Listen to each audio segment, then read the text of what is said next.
Poles. Yes, we have a complete line of poles from A to Z, poles from A to Z. You want a J pole.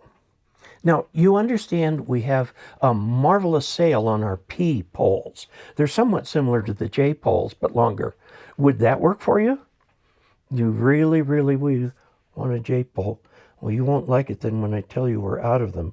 We get all these weird radio people calling up and ordering the J poles, and we can't keep them in stock.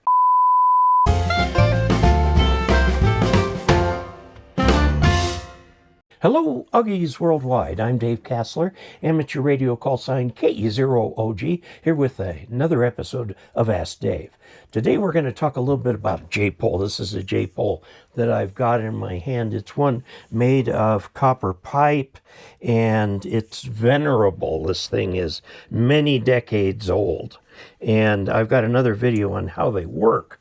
But one thing that is common on them is this piece down here. Now, I tell people to ignore that piece, but, okay, this right here, from here to here, is a quarter wave matching stub.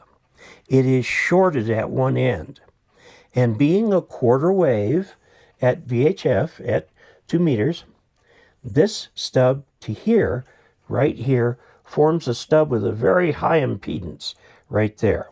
Between 0 and a high impedance, there's a place along here that's 50 ohms. So we pick the spot here where it's 50 ohms. It gets much, much, much higher as you go up. So this looks like it should be a dead short, but it's not at VHF. It is not. It is at the 50 ohm point, whereas this is at the 0 ohm point, meaning the voltage is 0. Where is the highest current? It's right here. Okay. Now, what about this thing down here? This is something that you can, tape the radio to a pole. What I've done sometimes is just let this go down a vent hole and then feed it here and let that hold it mostly up. That works too. I tell people to ignore this part. Well, you've got a lot of current flowing right here. Can some of this current get down into here? Yeah, it can. Okay, a lot of wire J-poles. You can make J-pole from ladder line or window line or even twin lead, things like that. Just omit this part down here because since they're flexible, they're held from the top end rather than the bottom end. One thing you can do if you've got a four-wheeler of some kind, often they have flags up on top of fiberglass poles. You can tape a J-pole to that and have that be your antenna. I did that when I had my little Polaris Razor. So our question today comes from, let me find him here, Robert Livingston, Victor Alpha 7 Whiskey November. Okay, and he had several questions about J-poles, but was concerned about this part right here, because this was connected to his mast. He had a little trouble tuning it, so he went up on his roof, put his hand around here, and sure enough, the SWR changed a little bit. So he was concerned about this part right here. Now, since this is a self-supporting antenna, you need something like this.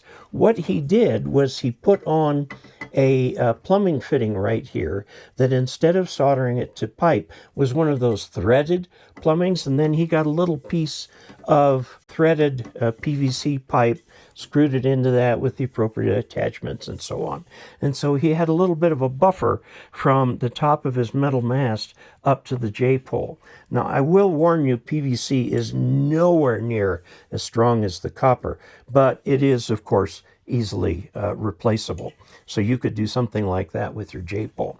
What I like to do is take the J-pole, connect it to whatever is going to hold it upright, okay, and then just worry about this part. Now, there are 3 things you can adjust. We'll start with this. This is the 2-meter matching stub. It's a quarter wave, okay, and this is about 19 inches right here, okay.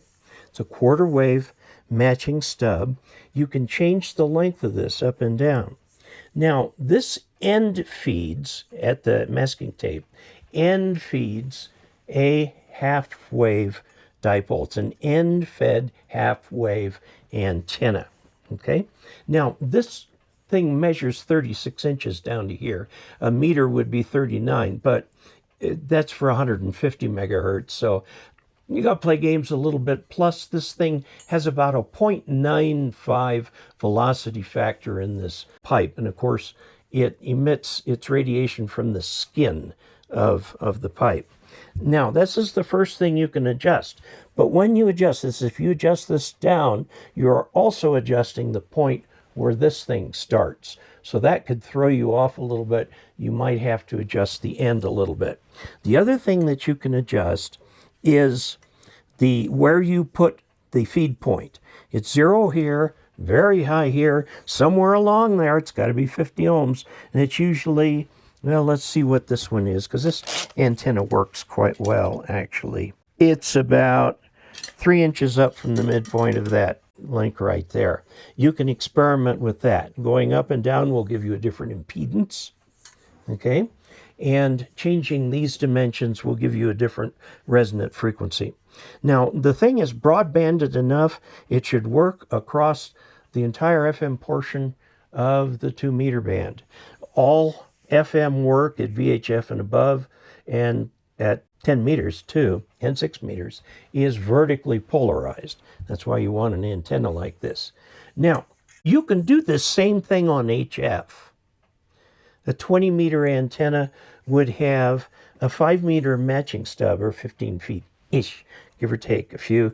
You'd probably end up having to move the attachment up a ways so that you get it right at the 50 ohm point.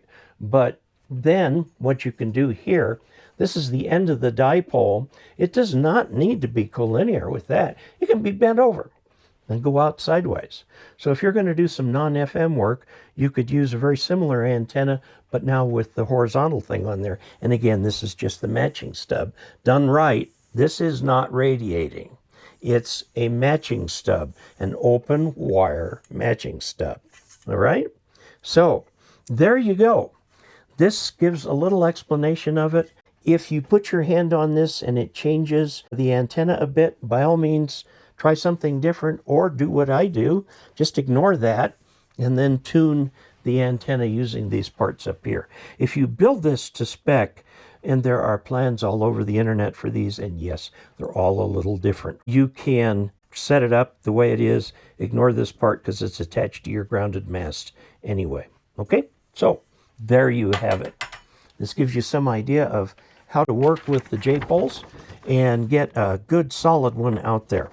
So again, this handle, tiny bit of controversy over whether this is part of the antenna or not. I saw somebody who attached another piece on this thing to try and null it out, but I don't think it's going to matter. This is a pretty good antenna right here as it is. And like I said, I've had that thing over 30 years. So there you have it. Now, we are running a little bit of a special. If you go to Patreon at patreon.com/KE0OG and join up at the $2 or above level, we will send you a welcome gift of a real, genuine US $2 bill. How much is this worth? $2. Exactly. They're not rare or anything. They're readily available from your bank. You can ask for $2 bills. They'll give them to you. I have a feeling a lot of teenage cashiers wouldn't know what to do with one because there's no spot in the drawer for a $2 bill. It is genuine. Now, if you see a $3 bill, that's not. Okay, $2 bill. You can also get it if you join up via PayPal or become a channel member or anything like that. Now, remember, if you become a channel member, become a Patreon member, somehow shoehorn your call sign in there. If you put your name, there's no space for it. Put your name in and then add your call sign after that. So we know what your call sign is because we look that up on QRZ and that tells us where to send the $2 bill with our 60 or 70 cent stamp, whatever it is these days. I can't keep track. Anyway, there you have it. Until we next meet, 73.